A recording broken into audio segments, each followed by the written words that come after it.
Ya, kembali dengan penjelasan mengenai software Anycut. Di sini saya akan membahas tentang kalibrasinya. Kadang kita ketika potong, kita ambil contoh satu file.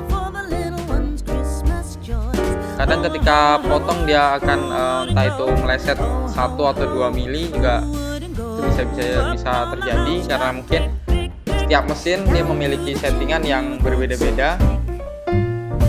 Jadi kemungkinan untuk terjadinya selisih potong itu bisa terjadi.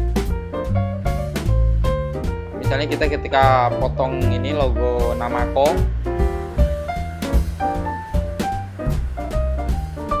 mungkin dia ada meleset dari ruang potongnya. Jadi ya, tunggu sebentar. Mungkin seperti ini yang kita kehendaki seperti ini, tapi mungkin dalam kenyataannya dia meleset, dia mungkin lebih tebal dari sisi sebelah sini atau lebih tipis dari sisi sebelah sini, atau dia melenceng jauh gitu. Kita bisa atur dari kalibrasinya sendiri. Jadi ketika kita mau potong itu pilihan ini kita cancel dulu. Di sini ada tampilan layar utama seperti ini. Ketika kita masuk ke Counter Cut Wizard, maka akan muncul tampilan seperti ini.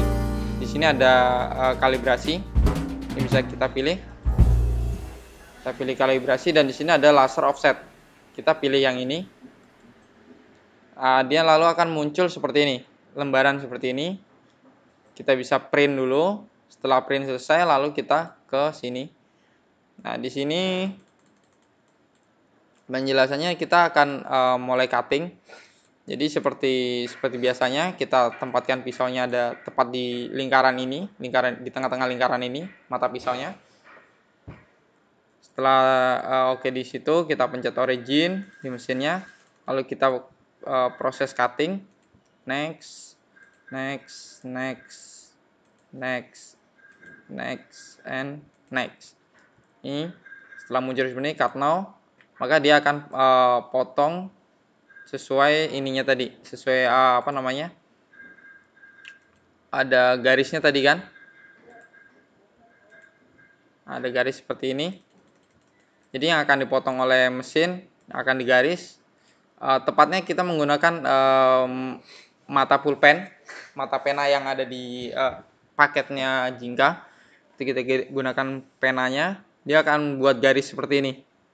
Buat garis seperti ini. Nah, di sini ada keterangannya. Yang garis ini adalah garis X scale.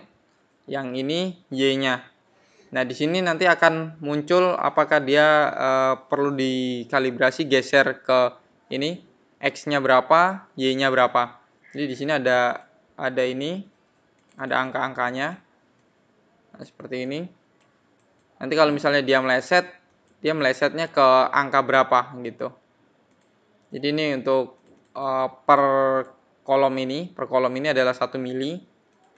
Kita bisa perkirakan di situ nanti apakah X dan Y-nya dia sudah sesuai.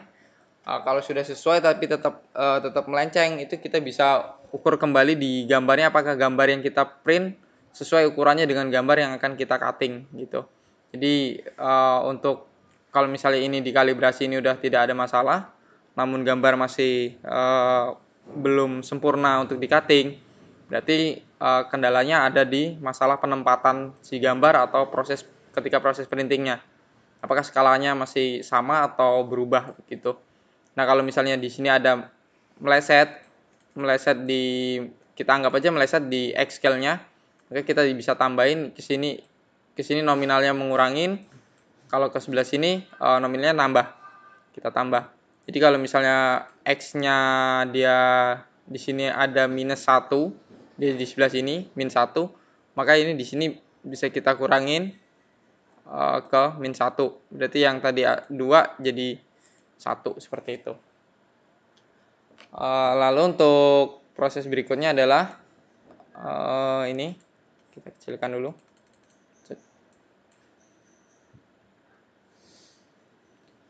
Kita next.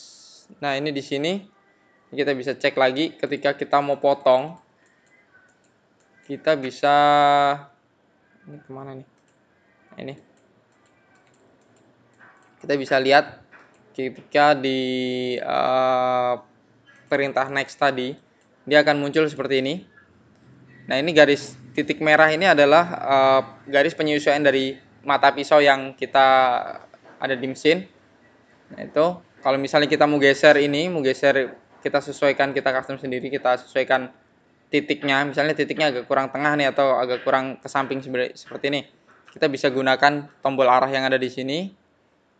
Ini untuk kolomnya kita dipilih di ultra fine.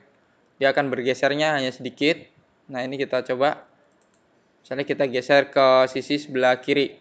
Nah, ini kita perhatikan di sini ada titik merahnya. Titik merah ini akan juga bergeser.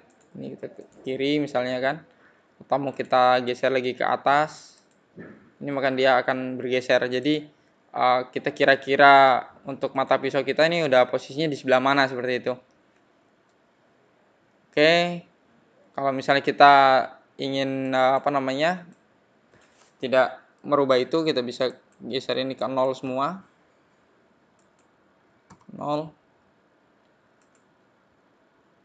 Oke, dia akan di sini, kita geser kembali bisa.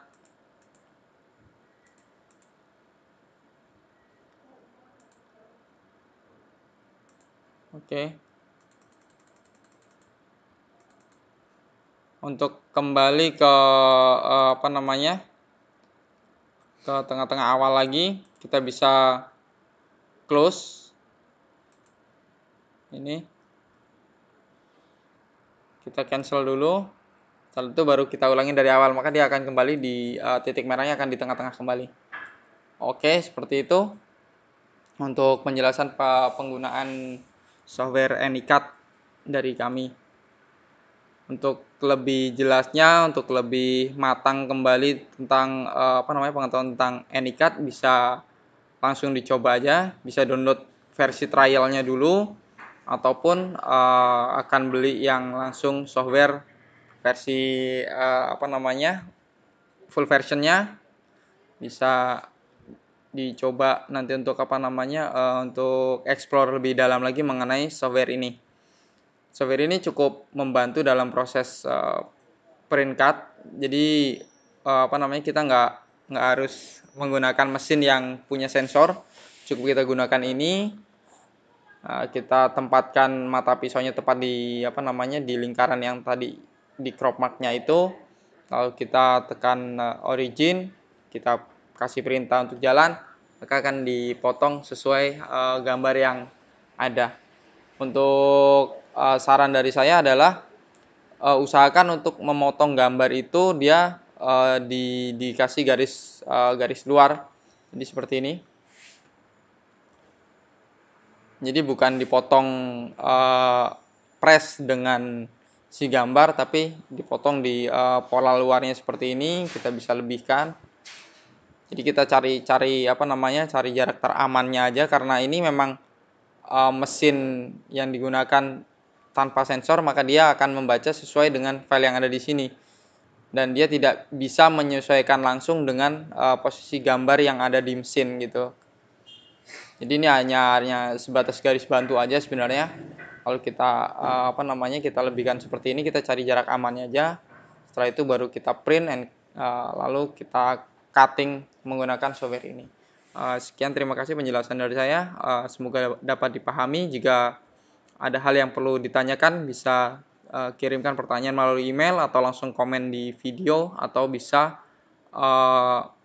bercakap langsung melalui WhatsApp yang tertera di channel kami. Terima kasih.